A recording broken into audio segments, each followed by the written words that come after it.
Salut les amis, on se retrouve pour cette nouvelle review de Boruto sur l'épisode 83 qui, juste avec le titre qui est Le bien selon Onoki, on sait déjà à quoi s'attendre dans cet épisode. On se remémore un petit peu les faits. La semaine dernière, donc à la fin de l'épisode 82, on avait Boruto et ses amis qui découvraient enfin qui se cachait derrière l'organisation de la création des Akuta. Et ce n'était autre que le troisième Tsukikage, Onoki.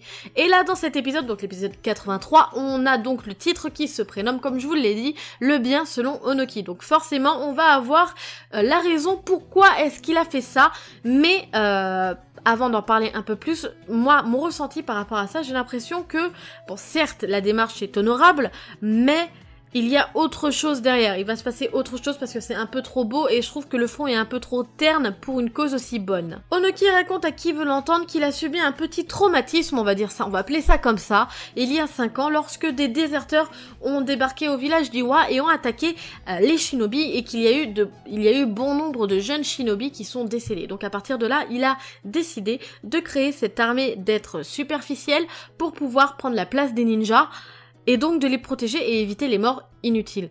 Moi, ma question maintenant, c'est que, bon, en soi, c'est une raison qui est plus que noble, qu'on se le dise, mais il faudrait peut-être revoir un petit peu à quel personnage on a affaire là. On a affaire à Onoki, qui est quand même un personnage qui est très vieux, qui a vécu bon nombre de guerres, bon nombre de missions, etc. Donc forcément, il en a connu des shinobi qui sont morts sur le terrain. Alors pourquoi est-ce que c'est juste à cause d'une attaque de déserteurs il y a 5 ans qu'il décide de créer cette armée? Pourquoi est-ce qu'il ne l'a pas décidé avant? Est-ce que c'est parce qu'il n'avait pas la capacité? Est-ce que c'est parce qu'il n'avait pas dans son équipe quelqu'un de suffisamment intelligent ou du moins qui a assez fait d'expérience pour pouvoir faire ça? Ou est-ce que c'est parce qu'il est devenu plus vieux et que forcément il est devenu plus bon?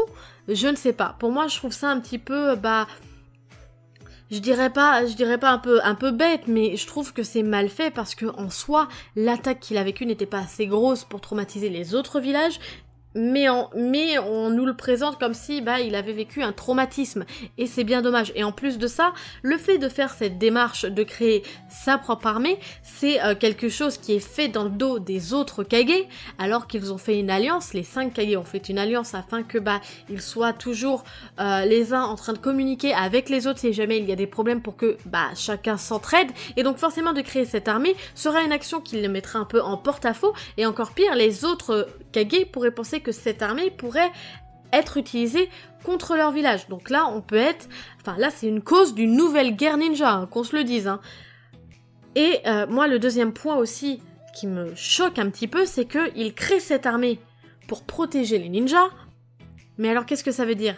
Ça veut dire que les shinobi d'Iwa sont nuls, sont mauvais, sont faibles, et que donc forcément ils ont besoin de l'existence de créatures superficielles pour pouvoir exister, pour pouvoir survivre.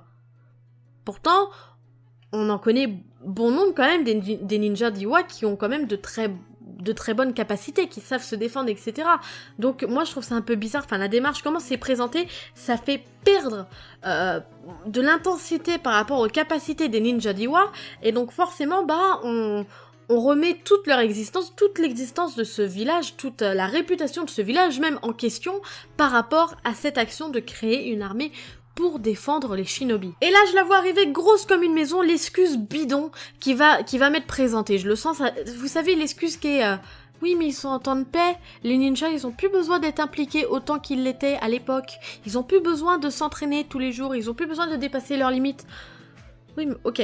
Ça, c'est quand même le fait qui a été présenté par Onoki. Parce qu'il le dit dans cet épisode que maintenant, les ninjas sont plus faibles physiquement et mentalement que dans le passé.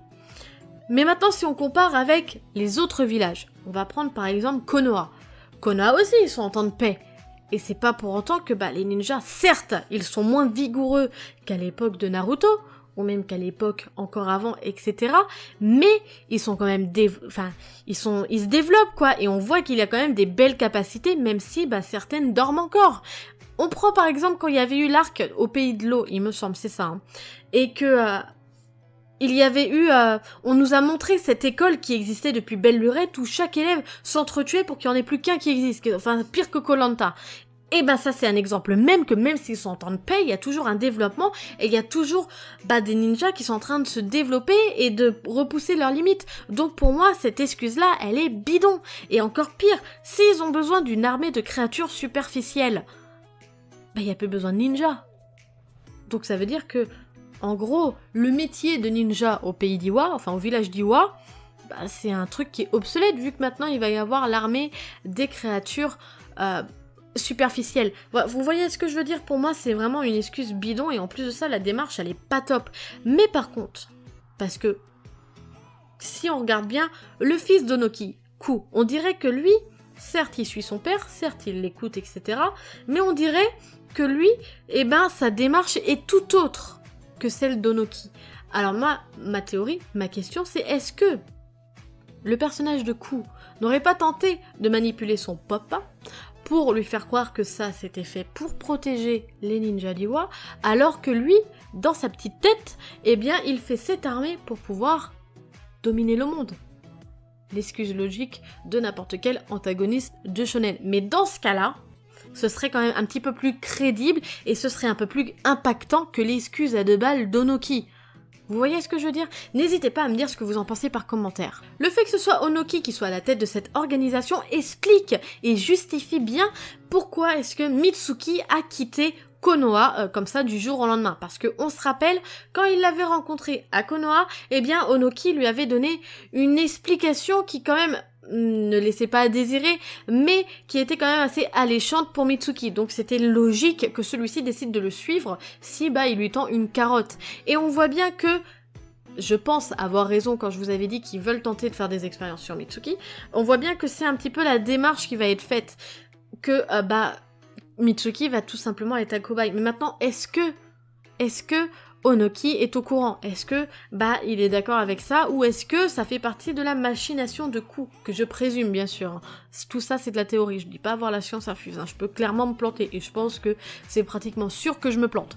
Bref, donc on voit bien que là on a tout qui s'accélère dans cet épisode puisqu'on a la révélation que c'est Onoki qui se cache derrière cette organisation, mais on a aussi Mitsuki qui rentre directement dans la gueule du loup, là il est dedans, il est en train de toucher la glotte là comme ça, et il va être tout simplement le rat de laboratoire et on voit bien que le scientifique est prêt à lui faire toutes les magouilles possibles pour étudier son corps, et c'est à ce moment-là qu'on apprend sans surprise que Mitsuki a la marque maudite. Logique. Au bout d'un moment, création d'Orochimaru sans marque maudite, c'est pas logique. Et voilà, c'est assez intriguant parce que je sais qu'il y a une énigme autour de ça.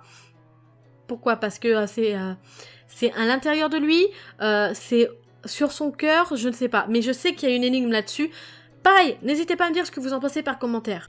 J'aime beaucoup les épisodes comme ça qui accélèrent un petit peu le scénario avec des réponses aux questions et des nouvelles questions qui nous font théoriser un petit peu sur la suite des événements. C'est pour ça que je vous demande de participer par commentaire avec vos théories, parce que c'est toujours intéressant de les lire et de voir un petit peu les différentes facettes qu'on peut analyser sur un même épisode. Je trouve que avoir plusieurs différentes théories, c'est super cool. Bref, pour terminer un petit peu sur la partie Onoki, on voit bien que malgré ces révélations, il n'y a pas d'animosité entre lui et Boruto. Et on a l'exemple même lorsque Ku va attaquer Boruto parce que celui-ci ne veut pas s'incliner. D'ailleurs, on a Akatsushi qui va être clairement du côté de Boruto et ses amis et qui va les défendre. Il va être projeté, il me semble, face à un gros poteau, et le poteau va manquer d'écraser Onoki et c'est Boruto qui va le sauver. Donc on voit bien que malgré le fait que Onoki soit méchant entre guillemets, Boruto n'a pas d'animosité. Il aurait pu le laisser mourir, après tout, bon il est plus proche de la mort que de la naissance celui-là,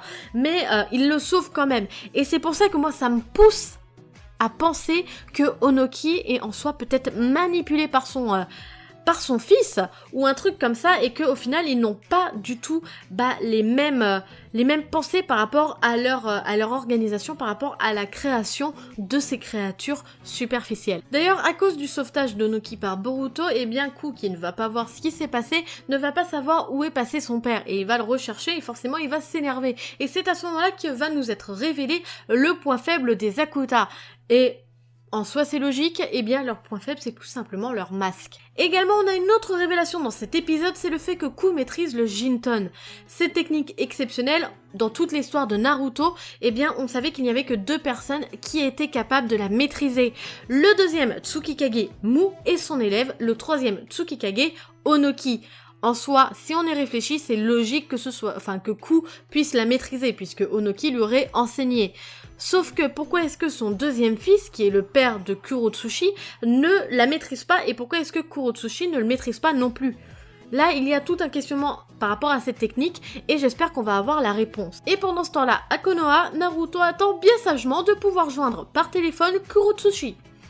Oui, parce que si on résume, c'est ça. Hein. Parce que bon, Naruto essaie de la joindre par téléphone, mais va se retrouver avec au bout du fil son subalterne, qui est au final contrôlé par la Lolita méchante, là je ne me rappelle plus de son nom, et donc eh bien Naruto, vu que celle-ci, enfin la Tsukikage est absente, eh bien il va attendre sagement les nouvelles de Konohamaru qui est parti s'infiltrer, et qui se retrouve nez à nez avec des ninjas de Konoha qui semblent pétrifiés. Voilà, ça c'est l'élément un petit peu côté Konoha qui se passe dans cet épisode. Et voilà, cette review sur l'épisode 83 se termine, j'espère qu'elle vous aura plu et que l'épisode aussi vous aura plu. N'hésitez pas, comme je vous l'ai dit dans cette vidéo, de théoriser par commentaire par rapport aux différents éléments que j'ai soulignés, ou si même vous avez vu des choses ou souligné des choses qui vous semblent plus importantes dans cet épisode.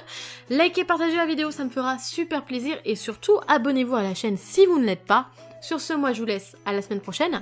Tchuss!